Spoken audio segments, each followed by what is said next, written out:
ملکہ بلقیس کے قاصد اس کے ہدایہ اور تحائف لے کر حضرت سلیمان علیہ السلام کی خدمت میں پہنچے تو سلیمان علیہ السلام نے فرمایا قال اتمدوننی بمال فما آتانی اللہ خیر مما آتاکم، کیا تم میری مدد کرنا چاہتے ہو مال سے؟ جو مال اللہ نے مجھے عطا فرمائی وہ تمہارے مال سے کئی زیادہ بہتر ہے، بل انتم بہدیتکم تفرحون، بلکہ تم ہی اپنے مال اور ہدایے سے خوش رہو۔ سلیمان علیہ السلام نے بلقیس کے ہدیے کو قبول نہیں فرمایا۔ اس سے معلوم ہوتا ہے کافر اور مشرک کا ہدیہ قبول کرنا جائز نہیں بلکہ درست نہیں ہے۔ لیکن اس مسئلے کی تحقیق یہ ہے اگر کافر کے ہدیہ قبول کرنے میں اپنی یا مسلمانوں کی کسی مصلحت میں خلل واقع ہوتا ہو یا ان کی رائے میں کمزوری پیدا ہوتی ہو تو ایسے کافر کا ہدیہ قبول کرنا درست نہیں ہے۔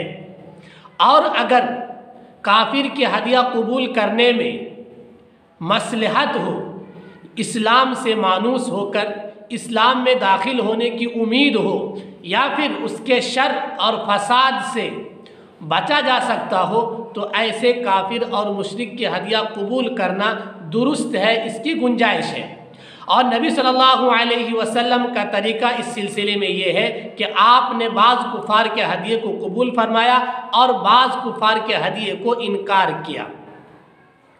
حضرت کعب بن مالک رضی اللہ تعالی عنہ سے روایت ہے کہ برا کا بھائی عامر بن مالک جب مدینہ طیبہ کسی ضرورت سے پہنچا جبکہ وہ کافر اور مشرک تھا، آپ صلی اللہ علیہ وسلم کی خدمت میں 2 گھوڑے اور 2 جوڑے کپڑے پیش کیا۔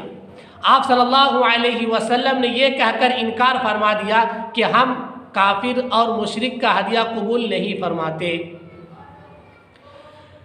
عیاض بن حمار اس نے آپ صلی اللہ علیہ وسلم کی خدمت میں ایک چیز ہدیے میں پیش کی۔ آپ صلی اللہ علیہ وسلم نے اس سے پوچھا کیا تم مسلمان ہو؟ اس نے کہا میں مسلمان نہیں ہوں۔ تو آپ صلی اللہ علیہ وسلم نے یہ کہہ کر رد فرما دیا کہ مجھے اللہ تعالیٰ نے مشرک کا ہدیہ قبول کرنے سے انکار کر دیا۔ اس کے بالمقابل روایات بھی موجود ہے کہ آپ صلی اللہ علیہ وسلم نے مشرک کے ہدیے کو بھی قبول فرمایا۔ روایت میں موجود ہے کہ ابو سفیان بحالت شرک نبی کو ایک چمڑا ہدیے میں پیش کیا، آپ صلی اللہ علیہ وسلم نے اس کو قبول فرمایا۔ اسی طریقے سے نصرانی نے ریشمی حریر کا چمکتا ہوا شاندار کپڑا آپ کو ہدیے میں پیش کیا، آپ نے اس کو قبول فرمایا۔